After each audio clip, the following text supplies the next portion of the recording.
제가 놀랬던 건 네. 부동산의 얘기를 식당이나 네. 그냥 카페나 이런 데 들어본 게 처음인데 네. 요즘 정말 많이 얘기해요. 카카오톡에서도 그 얘기해요. 부동산이라는 말이 회식 자리에 나온다는 건 네. 끝물인가요? 아니, 놀라워요. 그러니까요. 예전에는 부동산에 대해서 얘기 안 하셨잖아요. 네. 근데 왜 얘기를 하게 된 거죠, 지금은? 그 옆자리에 앉았던 동료 있잖아요. 그때 막 그런 거 알아보거든요. 직장인 재테크 이런 거 막 알아보고. 같이 그랬었어요. 원래 옆자리에 있던 친구랑. 그렇죠. 근데 그러다가 지금 얼마지? 5, 6년 지났잖아요. 근데 네. 얘 자산가가 갑자기 돼서 나타난 거야. 저평가는 없습니다. 지금 저평가는 없어요. 왜냐면 가격으로 등급이 다 매겨져 있어요. 좋은 건 비싸요. 지금 부동산 투자 시작해도 돼요? 투자의 개념 중에서는 지금 내 집 마련 투자. 네. 지금은 제가 말할 때 내 집 테크라고 하거든요. 네. 그거부터 시작하셔야 돼요. 내 집을 지금 장만해도 됩니까? 네, 내 집을 장만해도 되죠. 왜냐면 평생 살 건데. 아니 근데 폭락할 수도 있잖아요. 폭락할 수도 있는데 그 폭락의 기준은 폭락을 하려면 그 가격에 파는 사람이 있어야 되잖아요. 일명 매도자라고 하죠. 집주인이죠. 네네네. 그러면 집주인이나 매도자 그 사람들에 대해서 관찰을 해야 돼요. 어떤 얘기냐면 그 사람들이 어느 순간 물건을 던질 것인가. 언제? 예. 그러니까 비용이 들어갈 때죠. 그러니까 어떤 세금적으로 많이 나올 때. 네. 그거 중에 그게 바로 보유세라는 문제죠. 네. 그래서 정부에서도 보유세에 대한 규제가 있었고요. 그다음에 두 번째로는 내 돈이 들어갈 순간인 거죠. 어떤 거냐면 전세를 투자했는데 전세가 역전세 나거나 이러면 팔게 되는 거죠. 싸게 팔게 되는 거죠. 세입자가 막 나간다고 그러고 막 이러면은 그렇게 되는데 만약에 전세가 오르거나 뭐 보유세가 적다면 굳이 싸게 팔 이유가 없는 거죠. 그러니까 그거를 폭락론자분들이 보면은 내 집을 가져봤나? 그런 생각이 들어요. 어떤 얘기냐면 저 같은 경우에는 만약에 내가 정말 싸게 파는 때도 있었어요. 네. 그럴 때는 저는 뭐 여러 가지 요인 중에서 있지만 재투자를 위해서 한다거나 아니면 갈아타거나 그럴 때 조금 싸게 팔 때도 있어요. 네네. 어떻게 보면은 살 때는 비싼 듯 사고 팔 때는 싸게 팔아야 되는 게 원래 정설이거든요. 그런데 그렇게 폭락처럼 뭐 지금의 가격보다 뭐 1, 2억을 낮게 판다? 그거는 그 물건 좀 이상한 물건일 수도 있어요. 그러니까 그 등기부상에서 어떤 잘못된 뭐 가압류라든지 이런 거 있을 때는 좀 싸게 팔지만 그런 거는 거의 0.001%죠. 그러니까 폭락록이 되기 전에 폭락할 가격으로 파는 매도자가 있는지 그 매도자의 조건이 뭔지 그걸 생각을 하셔야죠. 제정신으로 그렇게 파는 사람 없다. 없어요. 그렇다고 해서 손해된 가격으로 안 팔아요. 무슨 얘기냐면 아까 말했듯이 금융위기 때 떨어진 가격이 있잖아요. 자기가 샀는데 이만큼 떨어진 거예요. 그러면 이렇게 차오르는데 자기가 판 가격에 팔아요. 저는 그런 경우는 그러니까 다시 올라올 때까지 안 파는구나. 기다려요. 그리고 팔리지도 않고. 그런데 평균으로 봤을 땐 떨어져 보이는 효과는 생기죠. 그래서 팔리는 가격으로 되면은 되지만 대부분 사람들은 그 안전 마진에 대해서 생각해요. 그런데 이제 투자자가 많이 사는 경우는 저 같은 경우에는 손절이라고 하죠. 그런 것들도 하는데 일반적으로 하는 그러니까 내 집 마련으로 사시는 경우는 그렇지 않다는 거죠. 그런데 내 집 마련은 네, 살지 뭐. 지금 시장은 실수요자장이라고 해요. 투자자가 들어와서 살 수가 없어요. 묶어놔서. 네, 저도 못 사고 있습니다. 들어와서 산다는 건 정말 돈이 많은 현금 부자들만 살 수 있는 구조예요. 그렇다고 해서 얼마나 많겠어요. 근데 지금 거래되는 거를 봤을 때 실수요자들이 많이 사고 있다는 걸 알고 있죠. 그런데 정부는 실수요자가 아니라 갭 투자로 산다고 하는데 그 사람들은 내가 사놓고 2년 뒤에 갈 거라는 생각을 하고 4년 뒤에 다시 입주할 생각을 하고 매수를 하는 층이에요. 그러니까 이 사람들이 갭 투자를 하려고 갭 투자를 한 게 아니라 4년 뒤에 가야지 2년 뒤에 가야지 이 생각으로 사는 건데 그런 분들이 되게 많아. 그런 물건은 지금 서울에서는 거의 대부분입니다. 대부분이. 왜냐하면 제가 알죠. 제가 투자자잖아요. 그리고 제 주변 다 투자자들이에요. 서울 물건 샀냐고 물어보면 산 사람이 거의 없어요. 왜? 못 사게 막아놨기 때문에 그런 거예요. 그리고 좀 그 중에서 못 사게 막아놓은 건 대출이도 있고요. 그 다음에 양도세라는 문제가 있기 때문에 굳이 내면서까지 이렇게 되면 더 많이 올라야 되는 거죠. 네. 그렇기 때문에 그런 문제가 있어서 지금 뭐랄까 손절하거나 떨어진 가격, 그러니까 폭락할 가격으로 팔 사람은 투자자이지 실수요자는 아니다. 근데 투자자들은 지금 못 사게 돼 있다. 네, 네, 그렇다는 얘기예요. 그래서 이 폭락을 말씀하실 때 지금 실수요장으로 된 거는 네. 2017년 파리 대책 이후로 네. 실수요자 보호 정책을 했기 때문에 네. 더더욱 그렇게 되는 거죠. 실수요자들이 끌어올린 장은 폭락은 있을 수가 없다. 없어요. 왜냐면 자기가 들어가서 살면 내가 되니까. 살고 있는데. 들어가서 살면 되니까. 만약에 지금 못 살더라도 만약에 그러면 어떻게 해서라든지 그 2년이나 4년 뒤까지 그러면 바로 안 들어가고 왜 그러냐 하면 자산을 만들 시간을 두는 거죠. 뜸을 들이는 거예요. 지금 밥이 될 때까지 자기가 네. 이제 들어갈 준비를 엄청 해요. 그분들이. 네. 왜냐하면 내가 플랜을 짜는 거죠. 만약에 지금 전세를 5억인데 2년 뒤에 만약에 내가 못 들어간다면 만약에 전세가 1억까지 떨어질 수 있어. 그러면 1억, 그러니까 4억 정도 떨어지면서 1억이 필요해. 그럼 네. 1억에 대한 걸 또 모으죠. 그분들이. 그러니까 준비를 해요. 계속 준비하는 마음으로 이거를 이제 입주를 위해서 준비를 하거든요. 그렇지만 떨어지면 기분은 나쁘지만 네. 그래도 그러니까 막 손절해서 완전히 그 집안 경제가 흔들리지는 않아요. 그렇게 되는 거죠. 그렇구나. 예전에 뭐 금융위기 때 뭐 자살하시는 분, 안 좋은 분, 그분은 정말 공격적으로 한 부동산 투자자. 투자 막 몇십 채씩 하고 막 이런. 그렇죠. 그런데 지금은 많이 줄었죠. 서울 같은 경우에는 그런 사람들보다 실수요자들이 많다. 그런 사람들은 살 수 없게 해놨었기 때문에. 없어요. 못 사요. 네, 사람들이 대부분 그래서 네. 투자자들은 대부분 비조정 대상 지역이라고 네. 양도세를 중과 안 하는 지역으로 투자를 하고 있죠. 그러다 보니까 이제 지방이 또 움직이는구나. 네, 지방이 움직이고 그렇게 됩니다. 그런데 왜 이렇게 끊임없이 투자를 하냐 그렇게 네. 되물을 수도 있는데 이게 이제 부동산으로 이제 가격이 올라서 만약에 시세 차익이 나면 그 돈으로 뭘 하겠어요? 또 투자를 하게 되는 거죠. 그렇게 이제 구조상 그렇게 되는데 그래서 이제 더 좋은 투자처로 공부를 하는 거죠. 근데 그래서 지역을 좀 나눠봐야 된다는 얘기가 다시 네. 얘기를 하는 거죠. 지금 서울시장 같은 경우에는 그렇게 되는 거죠. 시장이다. 예. 지방 쪽은 어떻게 보면 좀 더 투자자들의 시장이고. 네, 그렇죠. 또 이렇게 생각할 수가 있네요. 네. 네. 폭락론자 얘기가 듣고 싶네요. 저도 가끔 듣거든요. 네, 저 모시려고 지금 각고로 여러 방향으로 섭외를 지금 진행 중입니다.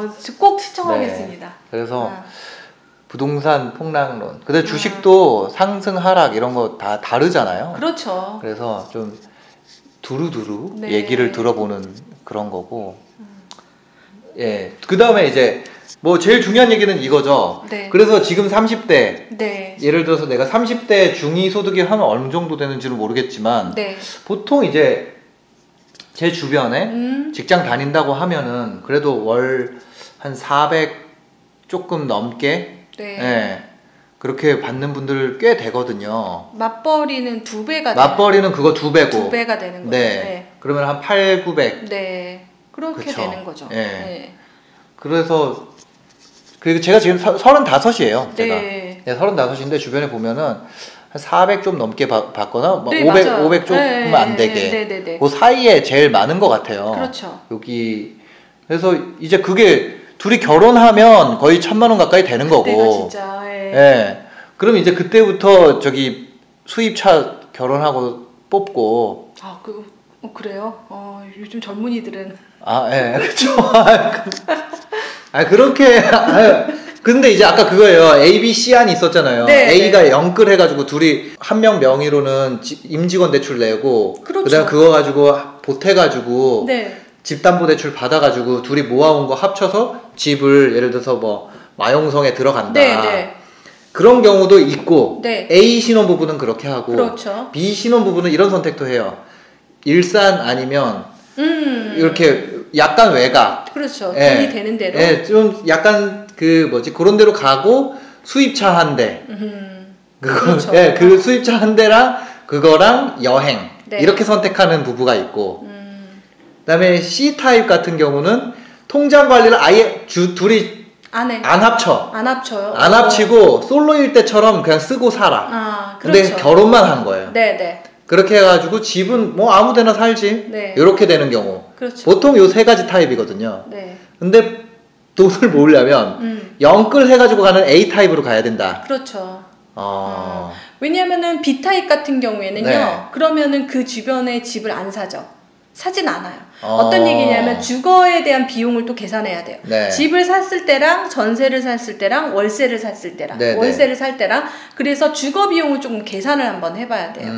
그리고 그 주거 비용 중에서 전세 대출을 만나야 되고 월세를 내면 그거는 사라지는 돈. 네. 그리고 내가 만약에 이제 담보 대출을 내면 이게 원리금이라고 원금을 상환할 때가 있거든요. 그럼 그거는 차곡차곡 쌓여지는 돈이고. 원금이랑 이자 같이 갚게 돼 있잖아요. 네. 그렇게 되니까 그렇게 나눠 봤을 때 근데 너무 이쪽이 그런 담보 대출하고 그 돈이 너무 많이 든다면 주거비를 아끼는 지역에 갔다가 아까 말했듯이 그런 지역에 사놓던지 그렇게 조금 바꿔야 되는 거죠. 아, 내가 주거 좀 싼 데 가서 돈 남은 걸로 비싼 데는 갭 투자로 사놓는다. 네. 그렇게 되는 거죠.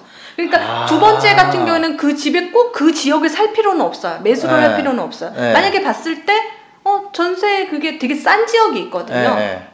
그리고 차도 있으니까 출퇴근도 뭐 할 수 있으니까. 나 차 사서 출퇴근 시간을 즐기겠다 이런 거예요. 그런 사람 있어요? 있어요. 왜냐면은 전철 타는 게 더 좋지 않나? 아니에요.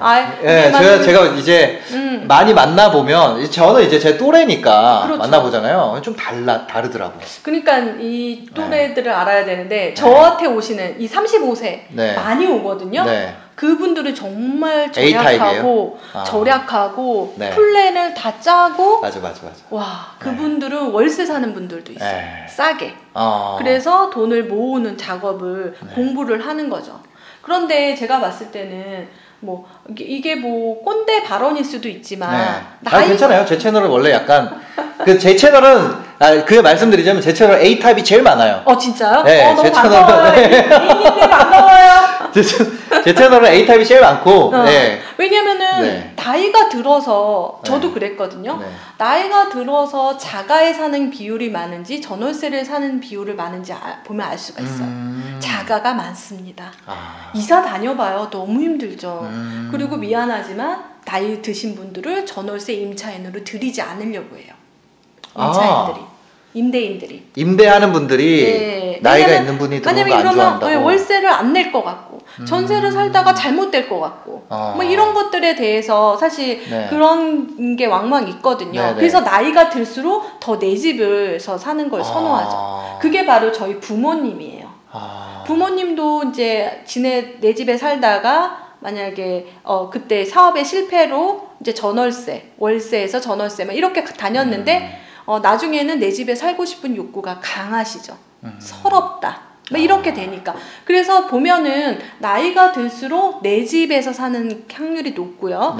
그 중에서도 가장 높은 게 뭐냐면 역세권에 사는 경우가 상당히 많습니다. 나이 먹었는데? 네. 왜 그런지 출퇴근 안 해도 되는데? 지하철이 공짜잖아요. 아. 그거는 복지예요. 그분들의 복지야.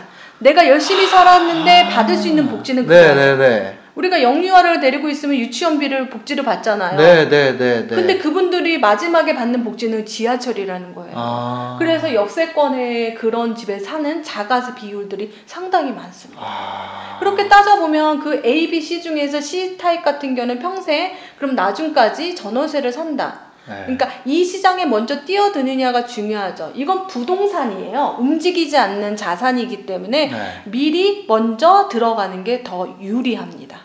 C타입은 외제차 2대 타는데. 그러니까 나중에 그거는 남편 거 한 대, 감가상각 되잖아요. 남편 거 한 대, 와이프 거 한 대. 근데 여긴 다 A타입이라면서요. 네, 여긴 A타입. 이게 뭐냐면 C타입으로 평생 탈 거면 문제 안 되는 것 같아요. 근데 C타입이었다가 나중에 A타입 하려고 그러면 얘네한테 진다는 거지. 지금부터 그렇지. A타입인. 그런 게 될 수밖에 없는 구조예요. 왜냐면은 땅은 한정적이고 동산은 부동산이니까 그렇게 될 수밖에 없는 거죠. 그래서 좀 더 빠르게 이 시장에 뛰어들면 좋은 게 뭐냐면 그냥 내 집을 빨리 장만한다는 최대한 빨리. 네, 그런 마음으로 들어오시면 돼요. 그래서 그리고 부동산 투자는 어떻게 해야 돼요? 그러면 그건 나중에 일인 거예요. 거죠. 대부분 내 집 마련부터 시작합니다. 내 살 집을 먼저 빨리 한다. 네, 그거는 저는 찬성이에요. 저도 그렇게 했고 주변 사람들이 다 대부분 핵심지에. 네. 그런데 핵심지에 못 가면 제가 이제 징검다리 이론이라고 해요. 네. 핵심지에 못 가면 B급이나 C급지에 갔다가 C급지에서 B급지, B급지에서 A급지 이렇게 가는 것도 방법이에요. 지금 A급지라 그러면은 강남이죠? 강남이죠. 강남 3구. 강남 3구. 강남구, 서초구, 송파구를 말하는 거예요. A급지죠. 그거는 거기서 그렇다고 A급지가 확장이 되면 좋잖아요. 네. A급지가 나타나면 좋잖아요. 네. 안 나타나요. 못 나타나잖아요. 한정적이니까. 그래서 B급지는 아까 말했듯이 마용성이 이제 네. 쫓아오게 되는 거죠. 그런데 대부분 서울에서 지금 A, B, C급으로 이렇게 나눈 게 예전에는 일자리로 나누게 됐었어요. 일자리. 일자리가 많은 곳에 주거지. 네. 그렇게 되는데 지금은 조금 트렌드가 약간 바뀌어서 신축. 새 아파트, 신축, 그래서 청약 이런 쪽으로 좀 많이 바뀌었죠. 왜냐하면 서울은 점점점 늙은 도시가 되니까. 신축이 잘 없구나. 네, 2022년도 같은 경우에는 네. 비공식적으로 서울에 아파트가 만약에 100채가 있으면 한 채만 신축이다. 그러니까 1%다. 신축의 개념은 한 5년차 아파트를 말하는 거예요. 네네. 그리고 이제 사실 신축은 10년까지 보고 10년 이후에는 준신축. 그렇게 되면서 30년이 되면은 재건축 연한이 돼서 하게 되는데 이렇게 이제 아파트의 일생이 이렇게 진행이 되는데 서울은 그동안에 신축이 들어올 수 있는 자리도 적고 그리고 지금 많은 규제로 하지 못하기 때문에 점점 줄어들게 된 거죠. 그럼 예를 들어 서울의 C급지라도 지금 사야 된다는 거예요? C급지 중에서는 제가 봤을 때 A급지는 그냥 그거고 B급지는 역세권 신축이라고 보고요. 역세권 신축. 그 다음에 C급지는 신축. 그냥 신축. 네, 그냥 역세권 신축이 아니더라도 돼도 그냥 신축. 지금 신축 들어가야 된다는 거죠? 네, 신축이 답인데 청약이 안 되면 피 주고서라도. 네, 그게 청무무피인가? 그러니까 청약은 무슨 피 주고 사. 청무피사. 이게 사자성어예요. 청무피사. 그 청약은 무엇 하지도 못하는데 피 주고 사. 근데 이게 피를 주고 산다는 프리미엄을 주고 산다는 건 실수요자들이 가장 못하는 거예요. 왜냐하면 내가 정말 싸게 주고 사고 싶은 마음이 있는데 프리미엄을 준다고 사는 거는 왠지 나는 비싸게 주고 사는 기분에서 못해요. 청약은 그냥 어쩌다 당첨이 되는 경우도 있고 전략적으로 한다고 해도 그냥 당첨이 되니까 그렇게 되는 건데 피를 주고 산다는 건 조금이라도 공부를 하고 시세에 대해서 생각을 한 거죠. 그래서 2번 타자가 되는 걸 두려워하지 말라는 얘기를 해주고 싶어요. 살 수 있는 것들은 아까 말했듯이 그러니까 입주가 될 때 소유권 이전 등기라고 하거든요. 소유권이 변할 때만 전매가 가능하기 때문에 그런 물건들만 살 수가 있어요. 그리고 그때도 팔려고 하는 사람이 있죠. 청약으로 얼만큼 올랐기 때문에 이제 팔려는 사람도 물건이 나오기 때문에 그때 가서 사야 돼요. 물건이 나오기 때문에. 그래서 그걸 미리 체크를 해야 돼요. 그래서 이제 입주를 하는 것들에 대해서 미리 체크해 놨다가 한두 달 전에 이렇게 가서 이제 시세 조사를 하고 그리고 내가 살 수 있는지 보고 그때. 지금은 그러니까 내가 분양권 갖고 있어도 아파트 다 올라가고 거기에 내가 등기가 들어가고 그 다음에 거래할 수 있다는 거래할 수가 있어요. 지금 그게 바뀐 거예요. 지금 마지막으로 한두 세대 지금 분양권만 거래가 되고요. 서울은 아예 거래를 못 합니다. 그렇기 때문에 새 아파트를 갖출 수 있다는 거는 청약 또는 아까 말 소유권 이전 등기 전매 그때만 살 수 있는 거죠. 이 중간은 없는 거예요. 없는 거죠. 지금 그 시장이 없죠. 없어졌어요. 그렇기 때문에 사실상 신축을 구입하고 싶어도 못하는 거죠. 그런데 보면 지금 신축에 한 번을 사면요, 새 아파트 살아보면 새 아파트만 살고 싶어져요. 그게 이제 삶의 주거의 만족도가 확 올라가는 거죠. 지금 2세대들 지금 35세라고 하니까 지금 세대들이 처음 일기 신도시에서 태어나서 자란 세대들이에요. 그러니까 자란 세대들이 처음에 태어나서 그냥 아파트에 살던 시대예요. 저는 아파트에 살아본 적이 없거든요. 어릴 때. 그러니까 아파트에 네모난 것만 봐도 아파트다. 그런데 보면은 구축에 있는데 내가 옛날에 살던 데야. 근데 또 그 구축에 똑같은 평면에 들어가는 걸 싫어해요. 옛날에 내 방 있던 자리에 또 그 방 있고. 아, 저 뭔지 알아요. 문 열고 들어가면 옛날에 나 살던 집이야. 그거 싫어해요, 젊은이들. 아, 그 뭔지 알아요. 그래서 신축에 대한 편견이라든지 그런 거를 정말 강한 욕구가 상당히 많아요. 진짜 그런 것 같은데? 이 세대들이. 이 세대들이 들어왔어요. 그러니까 지금 세대들이 뭐냐면, 베이비 부머의 자식들이에요. 아, 맞아. 그렇죠. 그러니까 엄마, 베이비 부머 세대들이 저희 아버지가 58년 개띠. 그렇죠. 네. 베이비 부머 세대들이 가장 돈을 많이 경제적인 풍요를 가진 사람들이에요. 그러니까 자식한테 줄 것들이 많아요. 그러면 그 다음 세대는 조금 줄어들긴 하지만 이 인구 분포를 봤을 때 이 세대들이 되게 많더라고요. 근데 이 세대들이 좋아하는 게 뭔지를 봐야 되는 거죠. 이 세대들이 좋아하는 거는요. 지금 신축인 거예요. 맞아. 지금 신축 아파트는 가면 왠지 좀 신기한 것들도 많잖아요. 네. 그게 이제 변하는 거죠.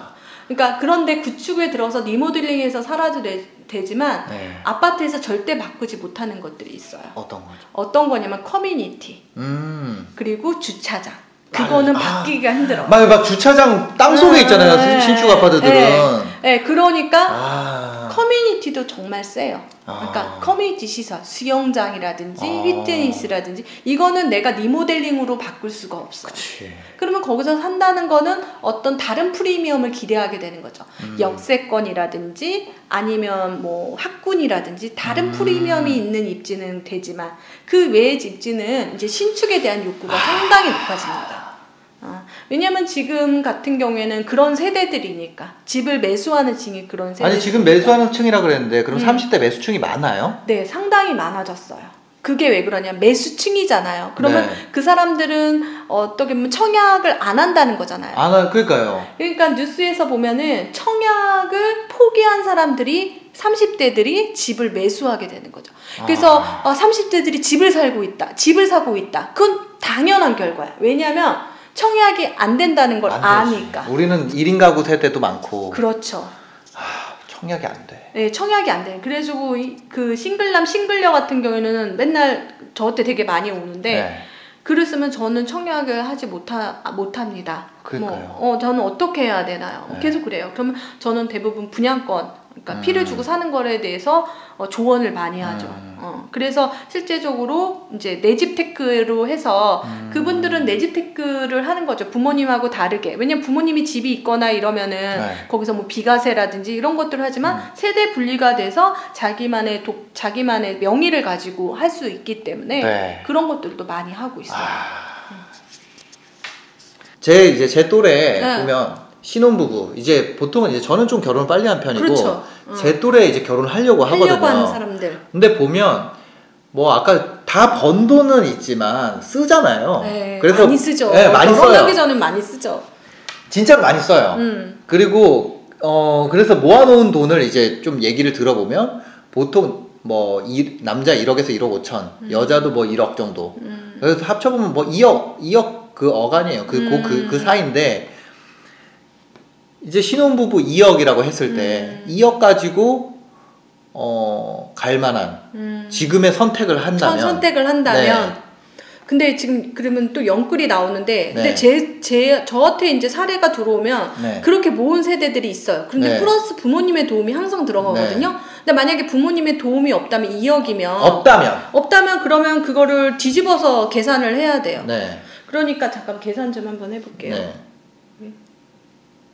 그게 제일 현실적인 금액인 것 같아요. 2억이라고 하면 신혼부부 2억이라고 하면 한 지금 3억 5천 정도의 금액대만 가능해요. 그 집을 갈 수가 있잖아요. 3억 5천대. 그러니까 서울에서 3억 5천대의 집을 가야 되는 거예요. 20평형.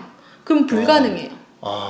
그런데 서울에 3억 5천짜리 20평형이 없어요? 그런데 있어요. 어떤 거냐면 재건축이 될 만한 지역. 좀 미리, 그러니까 조금 평형이 작고 방 하나, 거실 하나 이 정도는 가능해요. 그런데 삶의 만족도는 떨어지겠죠. 친구들 초대하기도 좀 애매하고. 그렇죠. 차라리 김포에 가지. 그렇게 생각하는 분이 있는데 근데 그 두 분의 직장 위치도 되게 중요해요. 매일 가야 되는 거잖아요. 그러니까 직장에서도 이제 출퇴근이 가능한 지역이 나와야 되는 거죠. 직장은 뭐 강남이겠죠. 강남이면. 네, 보통 뭐 강남에 거의 다 직장이 있으니까. 강남이면은 그쪽 지역에서는 만약에 강남 경부 라인이라고 하거든요. 그게 네. 강남에 출퇴근할 수 있는 것들이 지금 성남이라든지 용인이라든지 용인. 수원까지 내려오게 됩니다. 용인을 많이 가겠구나. 네네, 용인을 많이 가죠. 그리고 네. 분당을 많이 하려고 그래요. 분당은 3억까지는 힘들고요. 네. 용인 정도는 하게 되는 거죠. 아. 그렇게 해서 용인에 살면 그러면 네. 거기서부터 시작을 해야 돼요. 나는 분당에 들어가야겠다 생각해서. 용인, 분당, 강남 이렇게 강남 이런 목표로. 식으로 이렇게 가야 된다는 거를 생각을 하면은 거기서도 이제 가격이 조금 뭐 내 집 택구로 해서 오르거나 그리고 계속해서 눈여겨봤던 지역이 나오고 제가 모으게 되면 그런데 부동산을 하게 되면 강제적인 저축을 하게 돼요. 그게 바로 원리금 상환을 하게 되는 거죠. 뭐 어쩔 수 없이 원금을 상환을 해야 되는 거예요. 네. 강제적인 저축을 하게 되는 거죠. 그러면 다음 플랜이 되게 쉬워집니다. 왜냐면 처음에는 돈을 어떻게. 그럼 예를 들어 용인을 갈 때 자가로 가야 돼요? 자가로 가는 게 중요합니다. 3억이라면 용인은. 그런데 네. 만약에 절대 뭐 서울을 떠날 수 없는 사람이다. 네. 그러면 서울에서는 다른 플랜을 잡아야죠. 그거를 3억을 가지고 어떤 상계동이라든지 네. 동부권 네. 그쪽에다 집을 장만을 할 것인가 그렇게 생각을 하는 거죠. 근데 만족도가 상당히 떨어집니다. 지금은 많이 가격이 올랐기 때문에 네. 그 2억을 가지고 집을 마련한다는 게 상당히 어렵거든요. 그러면 수도권으로 나가게 되는 거예요. 노도강도 어렵다. 네, 노도강에서도 좀 뭐랄까 방 하나, 뭐 거실 하나 이 정도. 제가 제 유튜브에다도 올려놨어요. 3억 원 가지고 집을 장만하는 방법 이렇게 얘기를 했죠. 그러면 지금 베스트 초이스는 출퇴근지가 예를 들어서 강남이면 네. 용인부터 스타트 끊는 거 자가로 네. 20평대 네. 거기서 시작하는 네. 거고. 그러면 예를 들어서 강남이 아니면 이제 뭐 마곡이다. 마곡이다. 그러면은 좀 얘기가 또 달라지죠. 그쪽 베이스에 있는 것들을 가야 되는데, 네. 대부분 김포라든지 검단신 도시를 보게 되는 거죠. 그래서 마곡 같은 경우는 김포에서 정말 그 김포 골드라인이 개통하면서 30분 만에 도달하게 되거든요. 네. 그렇게 되니까 뭐 김포라든지 검단신 도시도 괜찮다고 봅니다. 김포 검단을 자가로. 네, 자가로.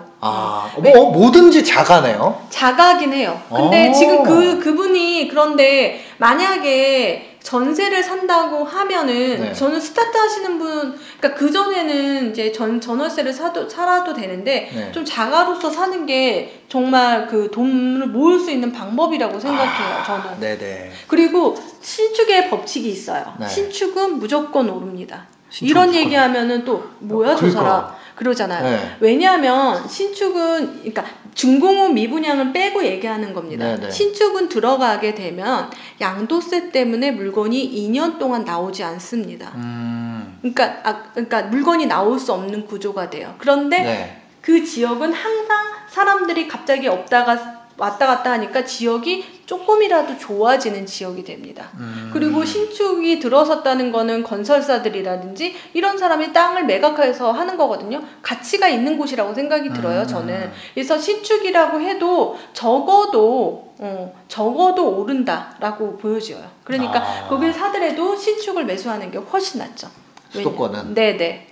그래서 그러니까 비과세를 이용하라. 비과세가 가장 중요한 것 같아요.